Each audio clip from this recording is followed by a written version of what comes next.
안녕하세요. 몸마음TV입니다. 네, 오늘은 저의 정말 보석 같은 책 한 권을 소개해 드리겠습니다. 네, 짜잔. 우주심과 정신물리학. 네, 제목부터가 벌써 범상치 않죠. 네, 굉장히 저에게는 소중한 바이블 같은 책입니다. 네, 어, 글쓴이 이차크 벤토프는요, 많이 들어보신 분들은 아마 얼마 없으실 거예요.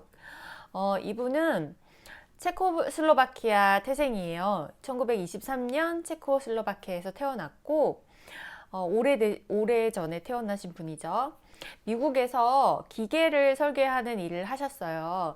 그러다가 생체공학 전문가가 됐고, 의식의 변화가 생체에 미치는 영향을 연구하는데 아주 몰두를 하셨어요. 그래서 79년에 비행기 사고로 돌아가셨는데 그 전까지 본인이 명상과 이런 의식 체험을 하면서 그게 생체에 우리 몸에 어떤 영향을 미치는지에 대해서 연구하셨고 책을 내셨는데 책을 많이 못 내셨어요. 이 한 권과 또 다른 한 권, 그 두 권을 두 번째 책을 마무리를 못하고 사고로 돌아가셨어요. 자, 번역하신 분은 류시화 시인이에요. 류시화 시인이 굉장히 이런 인간 탐구와 영적 진화에 관련된 책들을 많이 번역을 하셨거든요. 굉장히 이런 쪽으로 관심이 많으시고, 그래서 성서 속의 붓다라던가 크리슈나무르티 같은 그런 책들을 굉장히 많이 번역을 하셨어요. 자, 이제 책으로 들어가 볼게요. 이 책에서는 정말 버릴 이야기가 하나도 없어요. 제가 밑줄을 긋다가 밑줄을 너무 많이 그어서 이 밑줄 긋는 게 의미가 없을 정도로 정말 버릴 글이 하나도 없어요. 버릴 문장이 하나도 없어요. 그 정도로 굉장히 좋은 이야기들이 많이 담겨 있는 책인데, 이 책에서 이야기하는 거를 요약해서 말씀드리면, 이분이 명상을 하면서 실제로 경험한 많은 영성적인 이야기들이 담겨져 있는데, 이분이 기계 설계를 하신 분이고 생체 공학을 연구하신 분이잖아요. 그래서 그거를 물리학적으로 최대한 과학에 근거해서 설명을 해 놓으신 거예요. 그래서 이걸 보면 물리학적인 이론들, 간단한 이론들을 예로 들어서 최대한 이해할 수 있게 그렇게 설명을 해 놓으셨어요. 네. 앞에 서문에서도 전해드리고 싶은 얘기가 되게 많은데 우선 서문은 추후에 나중에 말씀드리는 걸로 하고 바로 제 1장 본론으로 들어가겠습니다. 1장 소리, 파동, 진동. 네, 우리는 굉장히 우리가 파동체이고 이 세상은 홀로그램이고 이런 거에 대한 이해를 어느 정도 하고 계시죠. 그런데 실제적으로 그런가 보다 그런 것 같다라고 머리로 이해를 하는 거지 정확하게 어떤 원리로 이런 게 이루어지지? 저는 조금 그 물리학적인 베이스가 전혀 없거든요. 저는 뼛속까지 문과여가지고 뼛속까지 문과고 예체능이어서 사실 물리학, 과학, 수학 이런 거 잘 몰라요. 그래서 이해도가 조금 낮아요, 사실. 현실적으로 어떻게 이게 가능한 거지?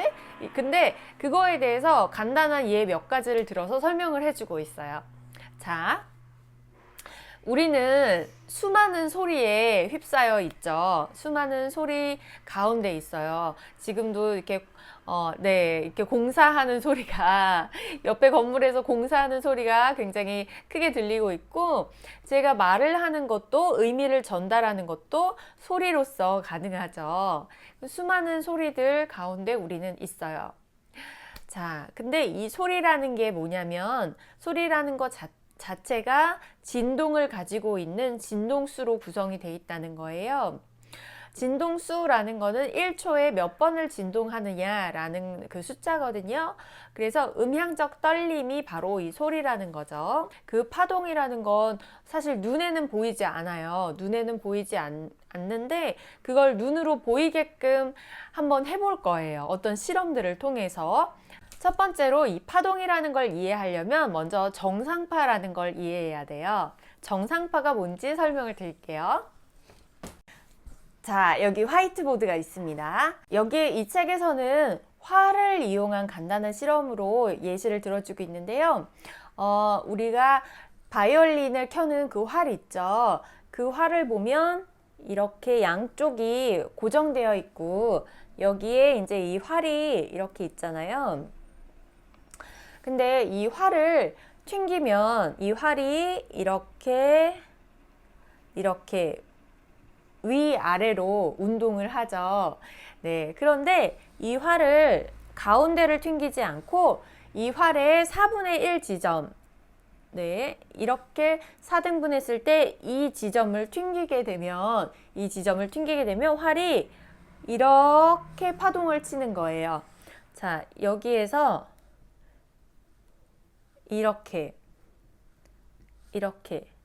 여기에서 왔다 갔다 하죠. 여기에서 왔다 갔다 하고 이렇게 물결 치듯이 파동을 치는 거죠. 네, 그래서 이게 여기서 움직이고 여기서 움직이고 그리고 이게 고정이 되어 있기 때문에 위아래로 움직이지만 사실 소리는 이렇게 파동치면서 계속 진행을 하죠. 이게 진행파인데 어쨌든 여기에 움직이지 않는 고정된 부분이 있죠. 이 파동에서는 여기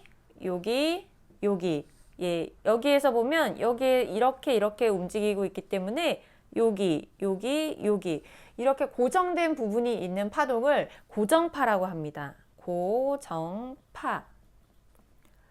또 다른 말로는 정상파. 네, 또 다른 말로는 정상파라고 이야기합니다. 네, 이 정상파에 대해서 이해가 되셨죠? 이게 1차원 선으로 표현된 파동의 모양입니다. 정상파의 모양이고요. 이걸 2차원 평면으로 옮겨서 우리 눈으로 볼 수 있게 만들 수가 있어요. 파동이라는 것, 이 소리라는 거를 눈으로 시각화를 하는 거죠. 자, 그 금속판, 네모난 금속판 위에 모래를 뿌립니다. 유튜브로 최근에 이 영상이 돌아다니는 걸 봤어요. 근데 이 책에서도 똑같이 설명을 하고 있어요. 금속판, 네모난 금속판 위에 흰 모래를 뿌리고 거기에 소리를 통해서 진동을 가하는 거예요. 그러면 이 흰색 모래가 움직이면서 어떤 모양을 만들어요. 어떤 무늬를 만들어요. 근데 그 무늬가 생기는 게 어떤 원리냐면 우리가 방금 전에 정상파에 대해서 봤잖아요. 그 정상파 중에 고정되어 있는 부분, 움직이지 않는 부분, 그곳에 모래들이 모여요. 모래는 움직이지 않는 곳, 안정화된 곳을 찾아 이동하는 습성이 있어요. 그 정상파에서 움직이지 않는 고정된 부분을 파절이라고 불러요. 그 파절 부분에 이 모래들이 모여 있는 거예요. 반대로 모래가 없는 부분, 모래가 없이 비어 있는 공간은 계속해서 파동이 움직이고 있는 부분인 거예요. 네, 이해가 되셨죠? 우리가 아까 봤던 이 1차원 선으로 표현한 이 파동이, 이 정상파가 2차원 평면으로 옮겨졌을 때는 그런 소리에 따라서 그런 형태로 보여지게 되는데 그게 바로 소리를 시각화한 것이다. 파동을 시각화한 것이다. 이렇게 이해를 하시면 돼요. 자, 그러면 지금 2차원 평면까지 만들어 봤잖아요. 소리를 시각화해 봤는데 네, 이걸 3차원으로도 표현이 가능할까요? 네, 충분히 가능하다는 거예요. 정육면체 큐브 안에 어떤 액체를 붓고요. 거기에 같은 비중의 입자들을 넣어요. 그러면 비중이 같기 때문에 그 입자가 가라앉거나 뜨거나 하지 않고 골고루 섞일 수 있겠죠. 그 상태에서 그 육면체 큐브의 각각의 모서리에 진동을 주는 거예요. 동시에 진동을 가하면 그 진동의 형태에 따라서 또 이 입자들이 이동을 하면서 어떤 형태를 시각적으로 보여주게 되는 거예요.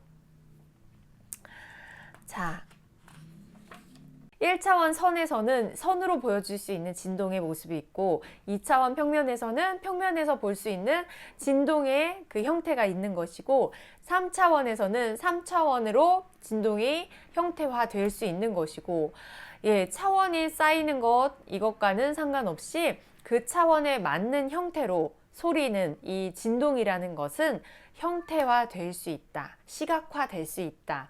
이것을 이 실험을 통해서 우리가 알 수 있습니다. 네. 아주 재밌죠?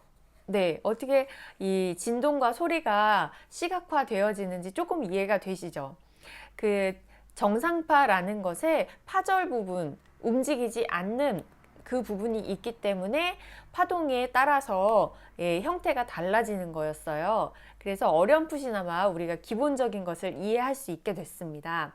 자, 우리는 지금 한 가지 단일 파동에 대해서 알아봤어요. 그런데 실제로는 이 세계에는 수많은 파동들이 난무하고 있죠. 동시에 존재하죠. 이 사람이 인간이 파동이라고 치면 인간이 파동의 근원체라고 치면 이 전 세계에 있는 인간의 숫자만큼 파동이 파동치고 있는 거죠. 자, 이런 파동과 파동이 만났을 때 파동 간에는 간섭무늬라는 게 생깁니다. 실제로 우리가 간섭무늬를 볼 수 있는 것이 있어요. 우리가 그 호수에다가 강이나 호수 뭐 이렇게 물에다가 냇물에다가 돌을 퐁 던지면 파동이 이렇게 번져 가죠. 근데 퐁 던지고 하나를 또 바로 퐁 던졌어요. 그러면 파동이 번져 나가다가 두 개가 만나죠. 두 개의 파동이. 그때 서로 간섭하는 것. 이게 바로 간섭무늬예요.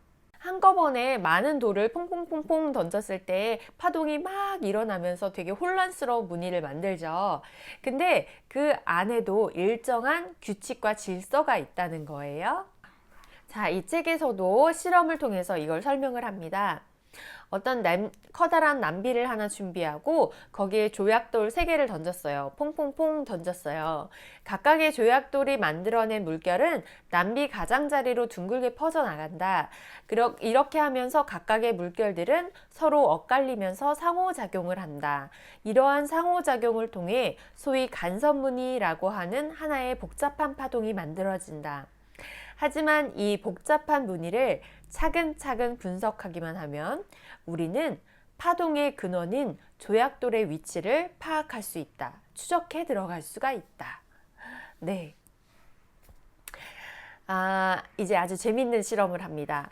이 냄비 속에서는 지금 파동이 막 일어나고 있죠. 서로 간섭을 하면서 간섭무늬를 만들고 있는데 이 간섭무늬가 있는 이 물결치는 이 물의 표면을 급속 냉동을 시키는 거예요. 그러면 우둘두툴한 파문이 새겨진 그 얼음판이 생겨나겠죠. 그 얼음판을 싹 꺼내요, 냄비에서. 우리는 파동들이 서로 상호작용을 하면서 만들어낸 간섭무늬를 손에 넣게 되었다. 이것을 입체 영상, 즉 홀로그램이라고 부를 수 있다. 자, 이게 바로 홀로그램의 원리래요.